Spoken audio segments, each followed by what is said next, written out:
The rainforest of the Namgeja Mountains off the Caribbean coast of Colombia is an environment of contrast.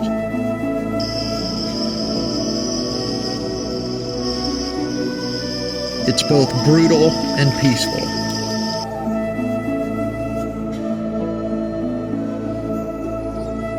In some ways safer than life back in the States, but in most ways far more dangerous. You won't find the Namgeja Mountains on any map. Not because they're undiscovered or uncharted, but because though the conquistadors failed miserably at conquering its people, they were successful at popularizing their new Spanish name for the mountain range. The name Namgeja only survives with its indigenous, the ancestors of those who fought off, killed, and according to our guide, ate the would-be conquerors.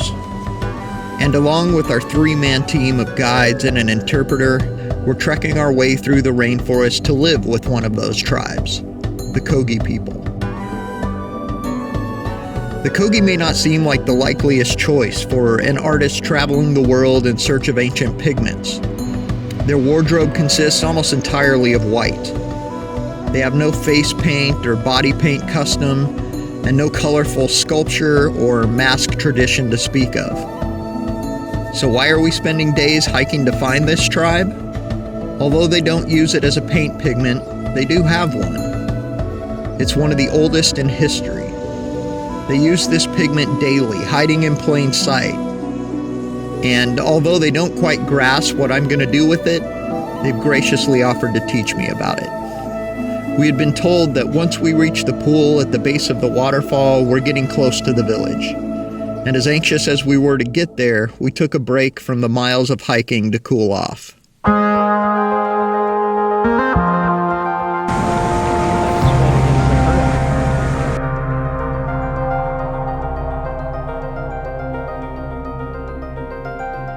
Yeah, not a chance.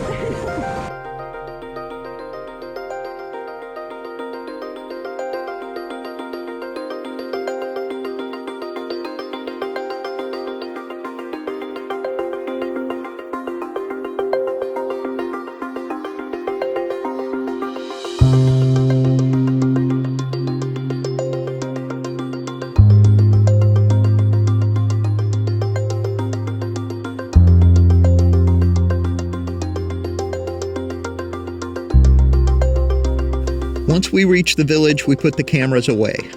Although we had permission to come live with the Kogi and learn from them, we didn't yet have permission to film. For that, we would need the approval of their mamo, their spiritual leader. After initial greetings were exchanged, we submitted our request. The request began with me, in English, then through our interpreter Santiago into Spanish, and from Spanish to Kogi through the village leader and our host, Masqueo.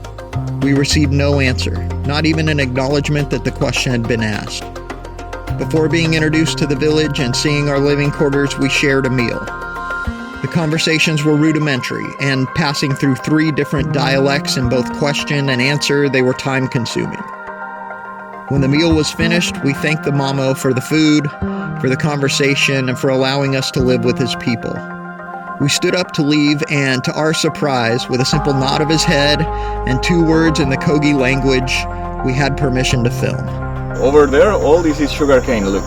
So they put the sticks in between, and it's going to extract the juice at this side.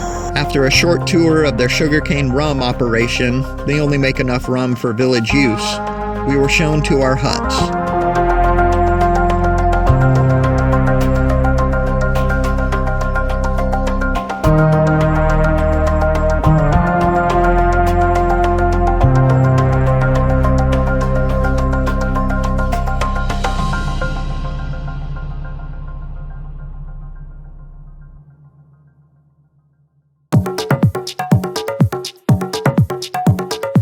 Every time Mary and I find a pigment opportunity in some remote place across the globe, I get this rush of emotion.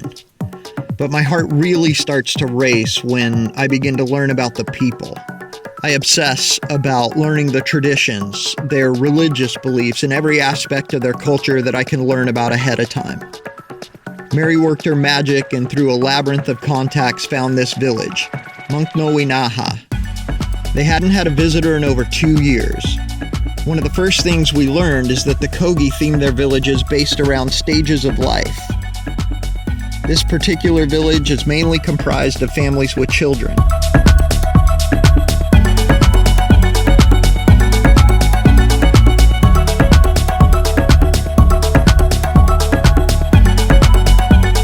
As new families begin, new huts are built.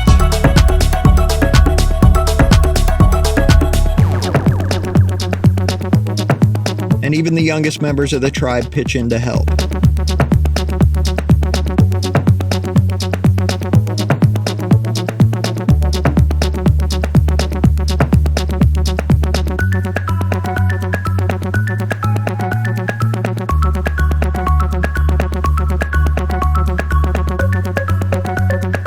When the apparent foreman of the group, Rafa, took a break, I took advantage of the opportunity to learn about the pigment we were here to collect.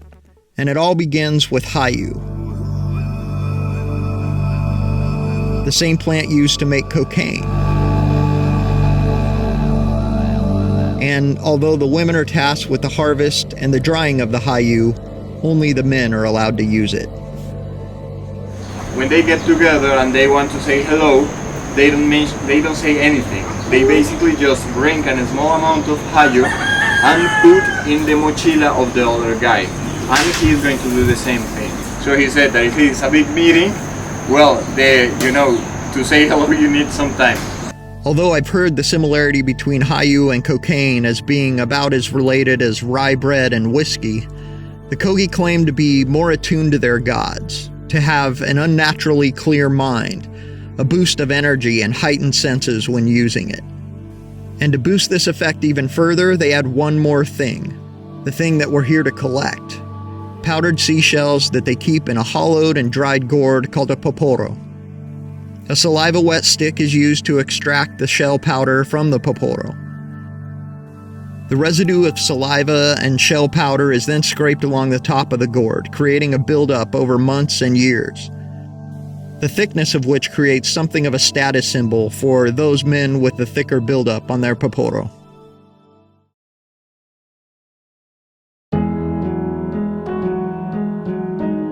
Prying eyes woke us up on our last day. We'd been invited to meet with the Mamo before we left, but first Mosqueo had invited us to see their school. And yet another example of how the Kogi have balanced the influence of modern culture on tribal life, he explained to us how he started the school with just a few Kogi kids in his home, his small hut. That school has now expanded to brick-and-mortar buildings where children from all over the area, Kogi or not, come to learn typical school subjects from university-trained teachers, as well as Kogi culture from village members.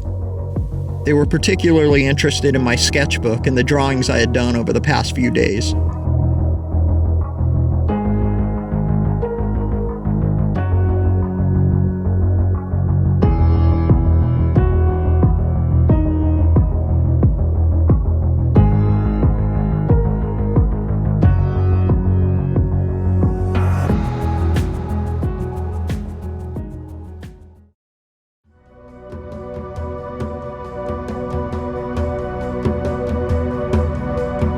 I always get nervous when meeting with elders of the various tribes that we stay with. Whether it be a more political position like a chief, or in this case a spiritual leader like the Mamo. Today was no different. We were invited to ask any questions we had, which gave me the opportunity to not only learn more about these fascinating people. So is it more, like gods, like we think of gods, or is it ancestors? It's more ancestors, but as well they believe in the god. For example, the snowy peaks are a representation of gods. Yeah. Like it's something like the paradise for their gods that are the ancestors. But as well, for example, the mother nature as well could be represented as a god. But to dig deeper into the seashell pigment I was hoping to obtain. Well, I guess Rafa said yesterday the shells that they use in the that they buy them already ground up now, but they used to grind them up. Yeah. That's accurate for this village. That's how they do it here. mitad y mitad, mejor dicho. Algunas se compran, otras se No, mueven. normalmente Is that usually they go to a specific beach to find the shells. esta es la... Check this. This is the seashell that they use. Wow. So this is the one. Nos explicaba Rafa que el proceso es en caña brava, with the caña brava, with the sugar cane more or less. They burn it in between, then they let everything burn. They take away the wood, and this one is going to be put inside a recipient with boiling water. They take out the water and let it rest for a couple of hours, and it's going to be pulp. Gotcha. Yeah. It's like dull gray or something, or white. It's white. Yeah. Yeah. We learned that the process of turning the shells into powder was a closed religious practice that we wouldn't be able to witness, let alone film. But that we would be able to obtain the powder, and that this powder would be blessed by the Mamo himself. At the close of our time with them, the Mamo offered us an open invitation to return to their village in the future, and a blessing of protection until we do, in the form of a thin bracelet that he tied onto our wrists. When the time came to say goodbye, we went back to our hut to collect our packs and found one of my canvas pigment bags filled with Kogi seashell powder waiting for us. Unbelievably grateful, we grabbed our packs and began the long hike back to town.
The paintings created from this experience are infused with not only the raw pigment that we were gifted by the Kogi, but our intense travel through the Namgeja Mountains,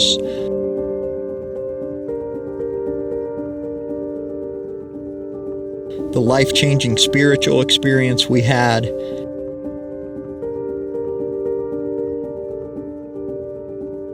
and the deep connection we made with this unbelievable people.